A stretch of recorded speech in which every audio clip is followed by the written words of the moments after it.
The retrieve is just a continuation of hold, basically. You know, put it in, go put it in your mouth, dog. And the transition that I make from force hold into the retrieve is very much like what I'm doing. See how I'm kind of teasing the dog? I want him to have drive to go get it.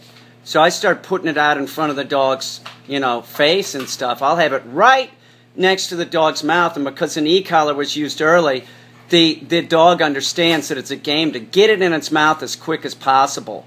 Now, when I make the transition, do you see how I'm teasing him? That's how I might do it. You know, this is my dog Ike, and, you know, he doesn't have an e-collar on. He's been doing this shit for years.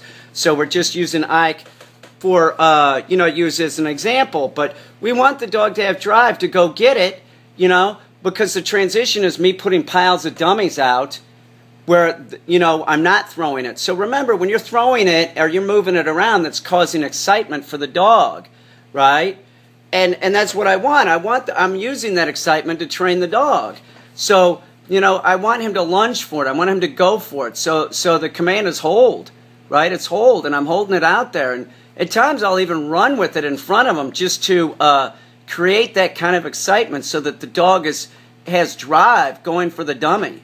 You know, and as you see, I'm on a 6-foot leash, and that's probably how I'd be doing it if he was a puppy or another dog.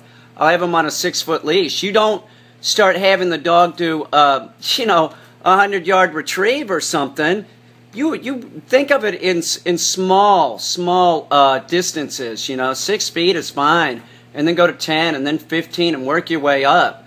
But you know, one thing that I must say when you start doing retrieves and stuff like this, don't overwork the dog. It's about 80 degrees right now, and we only do this for about 10 minutes, and after about 10 minutes in the heat, you know, Ike's done. Even if he was a young dog, I wouldn't want to work him because I want him to have fun picking this up, you know. And remember, they breathe through their mouth, so if they have the retrieving dummy in their mouth, right, it makes them hard, you know, hard to breathe. So I don't want to bum him out at all. I want the dog to love retrieving. I want him to go get it. I want him to have drive.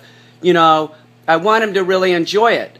So when you make this transition from force hold into force fetch, really, it can be right out in front of his snout, like an inch, and then you just move it a foot, 2 feet, into this, where he's doing a retrieve. It's the same thing. I'm just not holding it, so it's less exciting. But you know, use that excitement.